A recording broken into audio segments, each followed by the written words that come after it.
YCP మాజీ MP Gorantla మాధవ్ను Guntur పోలీసులు అదుపులోకి తీసుకున్నారు.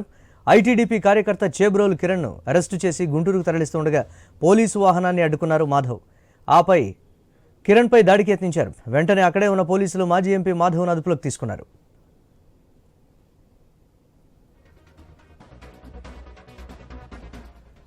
బ్రేకింగ్ న్యూస్ చూస్తున్నాం. వైసీపీ మాజీ ఎంపీ గోరంట్ల మాధవ్ను గుంటూరు పోలీసులు అదుపులోకి తీసుకున్నారు. ఐటీడీపీ కార్యకర్త చేబ్రోలు కిరణ్ను అరెస్టు చేసి గుంటూరుకు తరలిస్తూ ఉండగా పోలీసు వాహనాన్ని అడ్డుకున్నారు మాధవ్. ఆపై కిరణ్పై దాడికి యత్నించారు. వెంటనే అక్కడే ఉన్న పోలీసులు మాజీ ఎంపీ మాధవ్ను అదుపులోకి తీసుకున్నారు.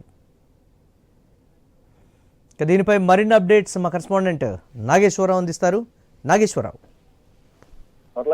గుంటూరులో గోరంట్ల మాధవ్ అయితే అరెస్ట్ చేశారు. అయితే చుట్టకుంట సెంటర్ లో ఆయన అరెస్ట్ చేశారు పోలీసులు. దీనికి సంబంధించి ఏదైతే ఉదయం వైఎస్ జగన్మోహన్ రెడ్డి భార్య అయిన భారతీపై అనుచిత పోస్ట్ చేసిన ఏదైతే సంబంధించి ఏదైతే ఐటీడీపీ కార్యకర్త ఆయన్ని ఉదయం ఏదైతే గత మధ్యాహ్నం టైంలో అతన్ని అరెస్ట్ చేసి మంగళగిరి పోలీస్ స్టేషన్ కి పంపించిన విధానం ఉంది. ఏదైతే ఎవరినైనా చంద్రబాబు నాయుడు ఉపేక్షించేది లేదు. ఏదైతే ఆ మహిళల పట్ల అసభ్యకరంగా పోస్టులు పెట్టినా, వాళ్ళతో వారి విధంగా మాట్లాడిన వీడియోల ద్వారా గానీ ఊరుకోమని చెప్పేసి ఐటీడీపీ కార్యకర్తని అరెస్ట్ చేసిన పరిస్థితి. అయితే దీనికి సంబంధించి ఐటీడీపీ కార్యకర్త ఎవరైతే అతను ఉన్నారో అతను భారతీయ అనుచిత వ్యాఖ్యలు చేయడంతో దీనికి సంబంధించి గోరంట్ల మాధవి అతనిపై దాడికి యత్నించే ప్రయత్నం గుంటూరు తీసుకెళ్తున్న క్రమంలో అక్కడ ఆ కారుకి అడ్డపడి దాడికి యత్నించే ప్రయత్నం చేశాడని చెప్తున్న పరిస్థితి. దానికి సంబంధించి ఏదైతే